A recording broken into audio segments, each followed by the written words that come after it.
ভারত সরকারের নিয়ন্ত্রণাধীন bureau of Indian স্ট্যান্ডার্ডের উদ্যোগে যানবাজার চর্মশিল্পী গোষ্ঠীর মধ্যে শিল্প সচেতনতা বৃদ্ধির উদ্দেশ্যে একটি আলোচনা সভার আয়োজন করা হয়।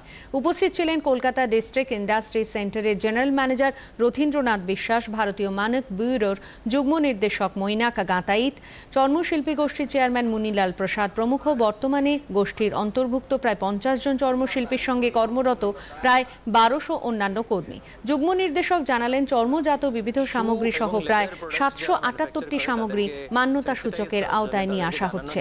যে বিআইএস সার্টিফিকেশন তারা কেন নেবেন, কি বেনিফিট আছে নিলে, কিভাবে নেবেন, এবং আমরা এমএসএমই এন্টারপ্রাইজের জন্য কিছু ছাড় দিচ্ছি in the testing facility, in the fees. ওই ছাড়গুলো কি কি আছে অনেক মানুষ জানে না, অনেক ইন্ডাস্ট্রিজ জানে না। সেই জিনিসটা জানাতে আমরা এসেছি এখানে।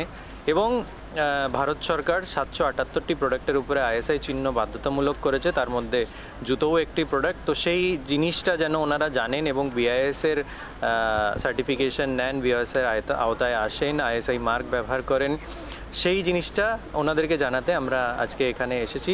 যে কোনো ধরনের বেকার যুবক যুবতী যারা আছে তাদেরকে স্বনির্ভর করার জন্য যে সমস্ত প্রকল্পগুলো আছে সেগুলো পশ্চিমবঙ্গ সরকারের আমাদের দপ্তরের মাধ্যমে হয়ে থাকে।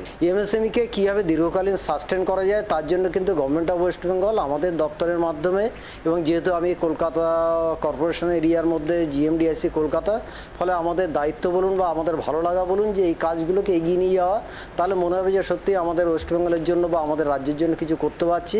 এবং আমাদের যে সমস্ত বাসিন্দা যারা আছে, কারণ চাকরির বাজার দিন দিন সংকুচিত হয়ে আসছে, ফলে সবাইকে এখন নিজের পায়ে দাঁড়াতে হবে। তার জন্য কিন্তু সরকার চাইছে যে শুধুমাত্র ব্যক্তিগত কাউকে ফিনান্স না করে সবাই একটা ছাতার তলায় আসুক, এসে একসঙ্গে একই অ্যাক্টিভিটি করুক।